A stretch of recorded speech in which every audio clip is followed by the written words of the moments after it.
and welcome to Focus on Israel. I'm standing in front of the archaeological excavation site of the Second Temple. On today's show, we're going to look at the archaeological evidence that proves the Jewish people have right to this land.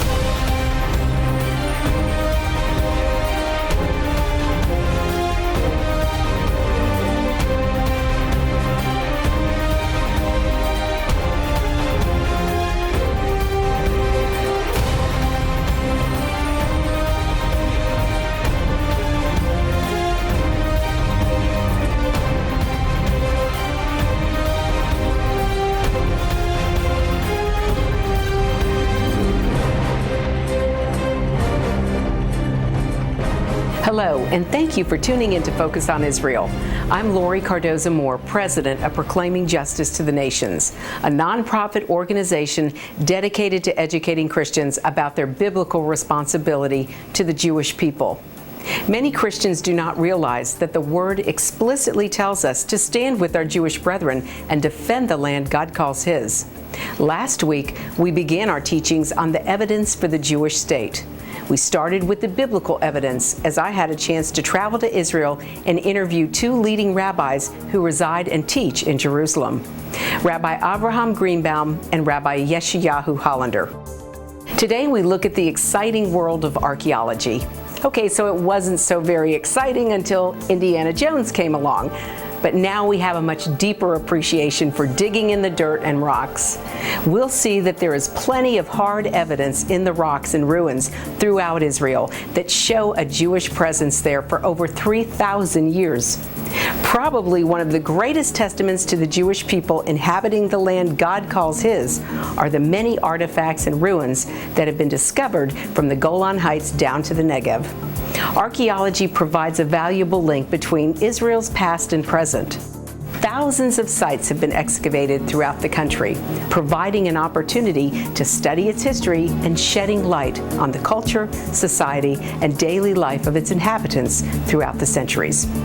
Jewish history begins with the patriarchs Abraham, Isaac, Jacob, some 4,000 years ago. Many archaeological finds prove a long connection of the Jewish people with the land of Israel, and many prove the biblical narrative as well.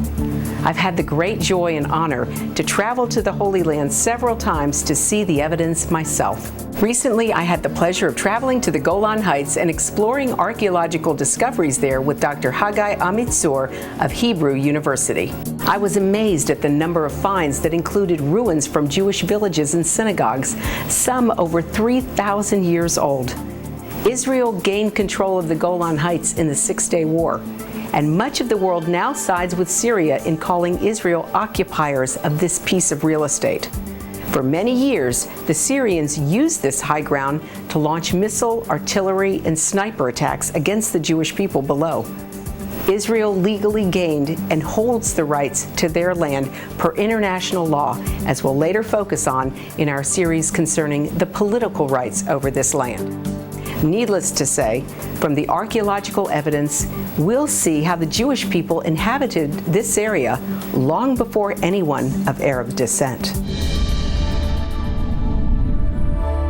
There are hundreds, maybe thousands findings that prove that point, starting from synagogues, burial sites, inscriptions in Hebrew, and mainly if you go to the historical evidence and documentation, you can compare them with what we find in the surface and the area itself.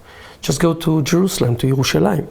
You can see Temple Mount with the Western Wall over there, with all the evidence we have from the Mishnah, from the rabbinic literature on one hand, and from Josephus, the Roman historian who describes and gives us an exact detail of what we have over there, and things are being found. The Siloam Pool, the streets that is going over there, the city of David. Lots of things that were found all around the country. These are all the remains of Jewish villages that were excavated and found here in the Golan Heights. See the concentration. Now this is something else that we should remember as we were talking about, especially about synagogues in antiquity in those days. Each and every village has its own synagogue. Now they didn't have money from the government, from the Roman Empire, from the Byzantine Empire, or whatever. It means that each and every village collected the money only from its own people. And they were so devoted to building these synagogues that they were willing to give them. We estimate that the cost of building a synagogue in those days was something worth, similar today, something like $2.5 million. Wow.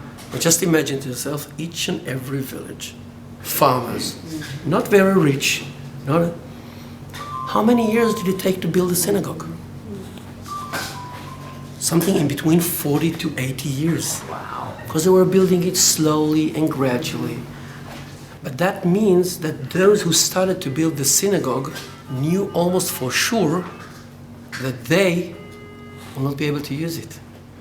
Because if you are Katzrin, for example, is one of the examples of a Jewish village that was found and excavated in the Golan. In the Golan, that till 1968, no one knew almost nothing about it because the Syrians were not interested in any scientific research. And since 1968, lots of research is being done. Tens of Jewish villages were found and excavated. About 40 synagogues were found and excavated. And one of the nicest and biggest of them is Katzrin, that was really turned into a museum that you can visit. You can walk in the street and the alleys of this village.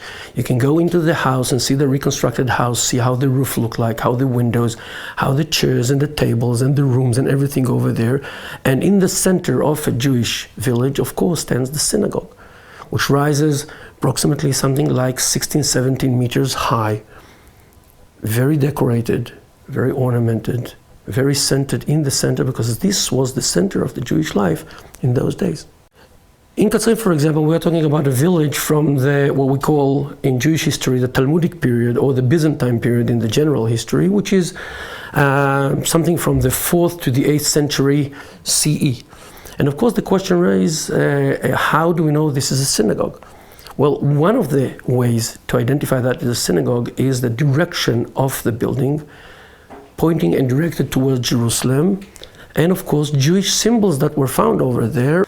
And maybe the most interesting symbol that we find in these villages to prove the fact that this was something that has to do with Jewish origin is the menorah, the 7-candle menorah, which was taken from the temple to Rome. We know that from Titus Arch, from the monumental arch in Rome, and this was one of the major Jewish symbols that we find in Jewish villages and Jewish synagogues from the time. And of course the question is, how do we know this is a Jewish village? And the answer to that has to do with a couple of archaeological findings that were found over there. One is a cemetery with tombstones, with inscriptions, all of them in Hebrew, with Hebrew writing, some of them presented in the Archeological Museum in Katzrin. Gamla, as described by Josephus, is eastern to the Sea of Galilee, in what today is called the Golan Heights. In antiquity, this was part of the Galil, and there was no difference and there was no border between the Galilee and what today is being called the Golan Heights. Therefore, in archaeology, we find exactly the same synagogues, the same population, the same culture that we find on both sides. And like we find in the Galilee hundreds of Jewish villages, we find in the Golan Heights tens of these Jewish villages with remains of synagogues, and as I mentioned before, with Hebrew inscriptions, with tombstones, with lots of evidence that matches the documentation, the written documentation we have from historical writings of the time. Gamla was the capital city of the Golan during Second Temple period. It was the biggest city. It was built as a Jewish city by Alexander Jannaeus in the beginning of the 1st century BCE. It was the capital city, and it is well known from the rabbinic literature and from the historical literature as well, like Josephus, for example. Because this was the most fortified city and the biggest city in the Golan, this turned to be a refuge for all the refugees from the other villages when the Roman came to attack, and eventually Gamla fell in the hands and was destroyed. Gamla is something very, very special because it was never built again. Gamla, as described by Josephus, is eastern to the Sea of Galilee, in what today is called the Golan Heights. In antiquity, this was part of the Galil, and there was no difference, and there was no border between the Galilee and what today is being called the Golan Heights. Therefore, in archaeology, we find exactly the same synagogues, the same population, the same culture that we find on both sides. And like we find in the Galilee hundreds of Jewish villages, we find in the Golan Heights tens of these Jewish villages with remains of synagogues, and as I mentioned before, with Hebrew inscriptions, with tombstones, with lots of evidence that matches the documentation, the written documentation that we have from historical writings of the time.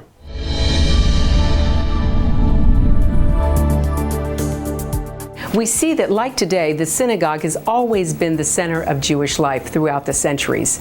The archaeological evidence that Dr. Amit Zur presented substantiates the Jewish claim and rights to not only the pre-1967 armistice lines, but to the Golan Heights as well. Dr. Amit Zur is a man who is passionate for his people and his land. He knows that the Jewish people belong in their homeland and on the Golan Heights. Also, during my visit, I recently was able to travel to Jerusalem to see the City of David. The City of David is the original hilltop upon which King David dedicated ancient Jerusalem as his capital 3,000 years ago. Deep under the dirt and rock, the City of David has revealed some of the most exciting archaeological finds of the ancient world. After the Six-Day War in 1967, Israel gained control of the city of Jerusalem for the first time in over 1,500 years. It was certainly a monumental event for the Jewish people all over the world, as the capital city and very center of Judaism itself opened to them. The archaeological exploration of the City of David began soon after that and continues to this day. It has fired the imagination of many scholars from different nations and backgrounds who came to excavate in Jerusalem. The remains of an impressive structure of the monarchy period, founded on bedrock and built of very large rectangular stones, was discovered above the Gihon Spring in the Kidron Valley. It is believed to be part of the fortifications built at the end of the First Temple period, around the 8th to 7th century BCE. It was built by King Manasseh, king of Judah, to defend the entrance to the Gihon Spring, as written about in 2 Chronicles 33:14, where it says, "Now after this, he built a wall without the City of David on the west side of the Gihon in the valley, even to the entrance at the fish gate, and he compassed about Ophel, and raised it up a very great height. And he put captains of the army in all the fortified cities of Judah." The massive destruction of Jerusalem by the Babylonians is apparent, both in the layers of charred remains and in the thick layer of rubble from collapsed buildings found on the eastern slope of the City of David. This hard archaeological evidence sheds light on the biblical description of the destruction of Jerusalem in 587 BC. The City of David was resettled by the Jews exiled to Babylon, who returned during the Persian period around the 6th century BC.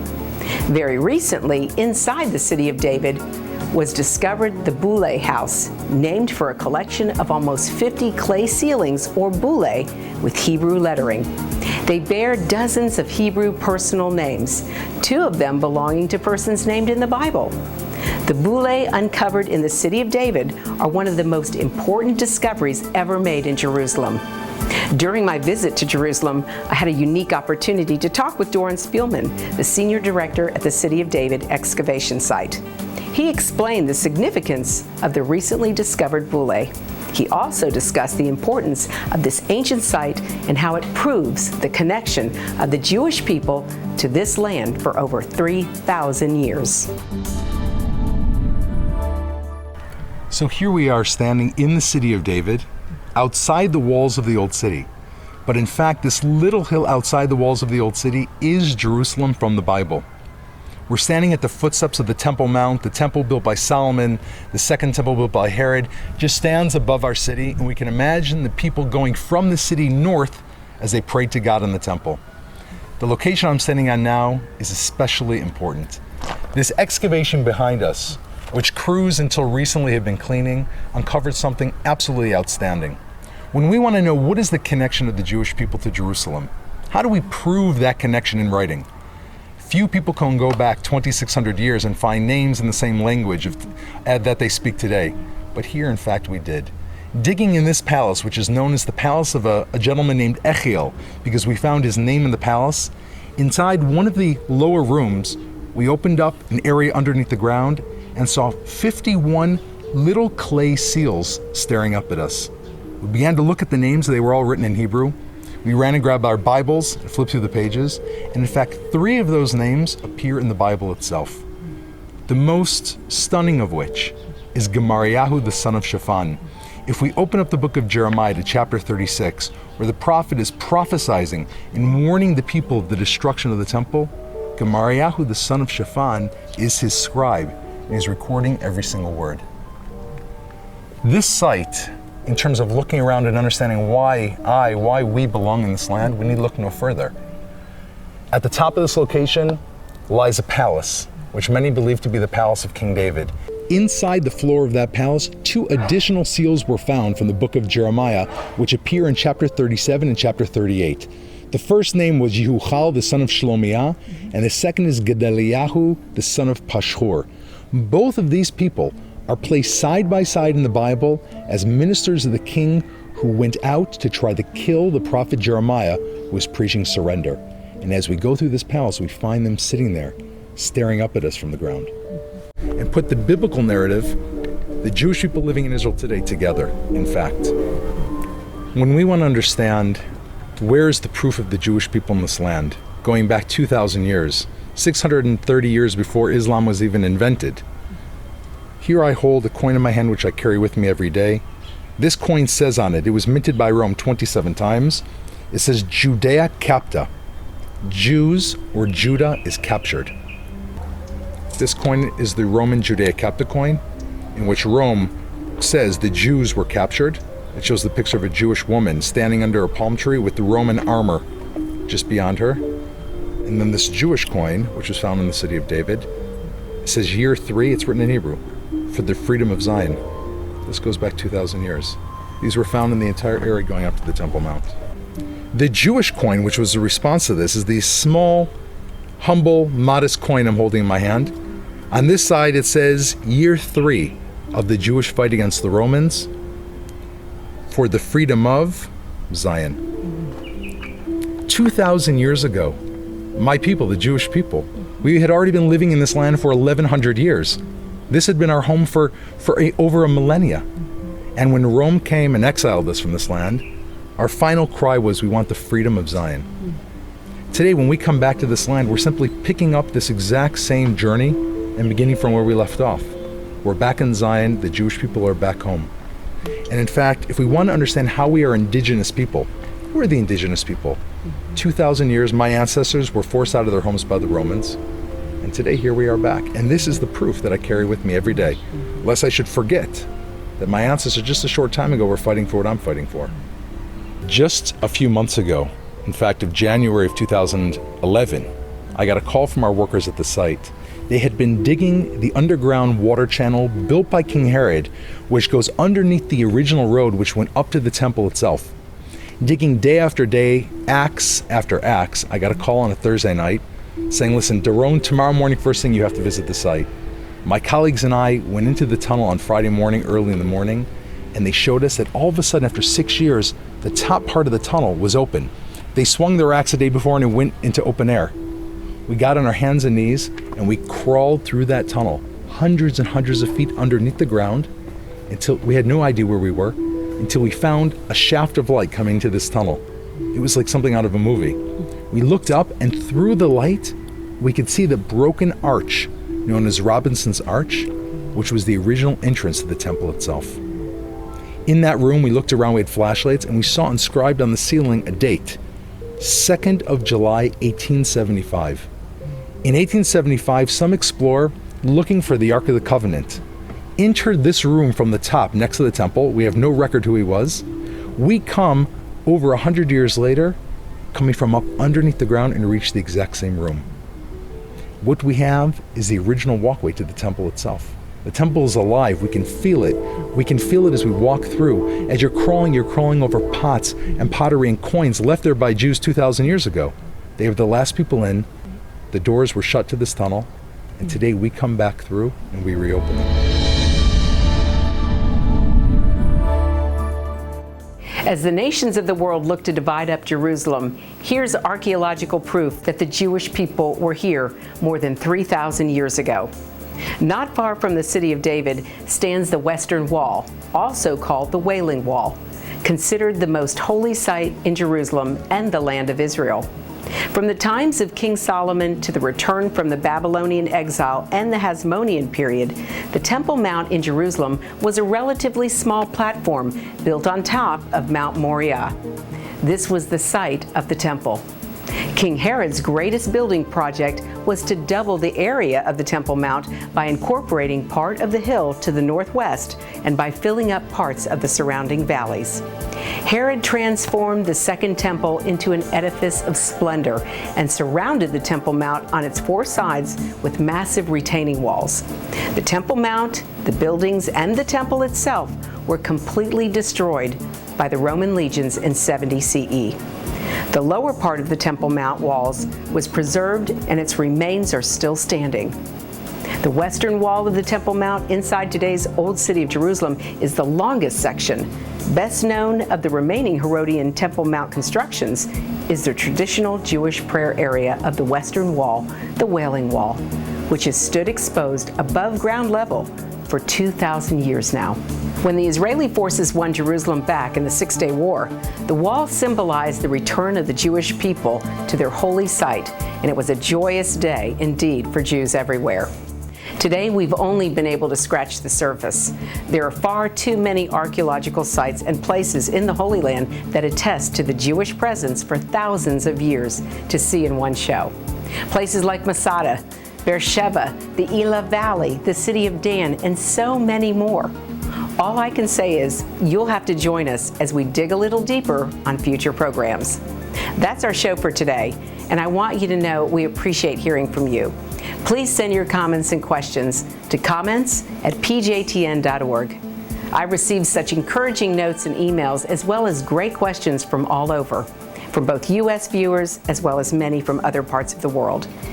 I want to encourage you again to visit our website and support our effort. Sign up to receive action alerts and order our films to share with family and friends. I want to thank you for watching our program today. Be sure to join us next week as we'll be focusing on the historical evidence for the State of Israel. So please encourage your family and friends to tune in and check the PJTN website for the program schedule for Focus on Israel. God bless you, and thank you for all you do on behalf of our Jewish brethren in all Israel. We'll see you next time on Focus on Israel.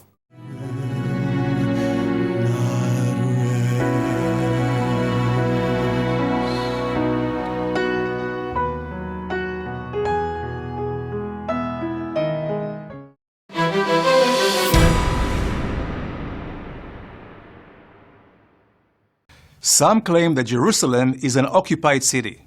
They admit that once upon a time it was the capital city of the Jewish people. But they argue it lost the title some 2,000 years ago, after it was destroyed and its Jewish inhabitants were exiled. And they say, in 1967, the Jews showed up and took Jerusalem from the Palestinian people. So in that case, why does President Donald Trump want to move the US Embassy to Jerusalem? Here is the truth about Jerusalem and the Jewish people.